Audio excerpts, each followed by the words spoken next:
राष्ट्रवादी काँग्रेस पक्षातील महत्त्वाचे नेते आणि ठाणे शहर जिल्हा अध्यक्ष सुहास देसाई यांनी राष्ट्रवादी शरद पवार गटाला सोडचिठ्ठी देत उपमुख्यमंत्री अजितदादा पवार यांच्या नेतृत्वाखाली राष्ट्रवादी काँग्रेस पक्षात जाहीर प्रवेश केलाय।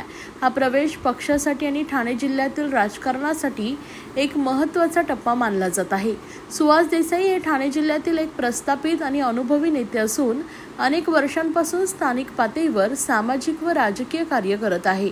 त्यांच्या नेतृत्वाखाली ठाणे शहरात राष्ट्रवादी शरद पवार गटाने मजबूत उपस्थिती निर्माण केली होती, त्यामुळे त्यांच्या जाण्यामुळे शरद पवार गटाला मोठा फटका बसण्याची शक्यता व्यक्त केली जाते।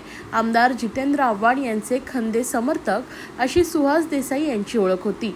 आज अजित पवार ठाण्यात आलेले होते आणि याच वेळी अजित पवार यांच्या उपस्थितीत सुहास देसाई यांचा पक्ष प्रवेश पार पडलाय।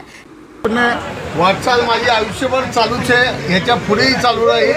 पक्ष हा मायने नसतो, मी कुठच्या पक्षात राहून माझ्या वॉर्डातली की माझ्या ठाणेकरांची मी कामं करू शकेन, लोक त्यांच्याबद्दल पोचू शकेन, ही विकासाची वाटचाल झाली, त्यासाठी मी इकडे आलो। पण काही त्रास होता आधीच्या पक्षामध्ये?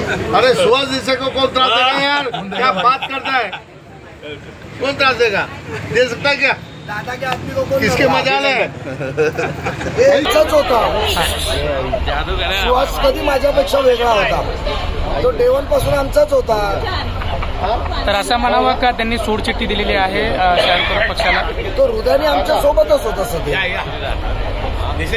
आणि सुहास एक कार्यकर्ता आणि आमचा आवडता कार्यकर्ता आणि दादाचा लाडका माणूस जुना तटकरे साहेबांचा 97 पासून कार्यकर्ता है। जोर का झटका धीरे से, लोकांचा जोर का झटका धीरे से न लगे, अभी ऐसे बहुत झटके बाकी है।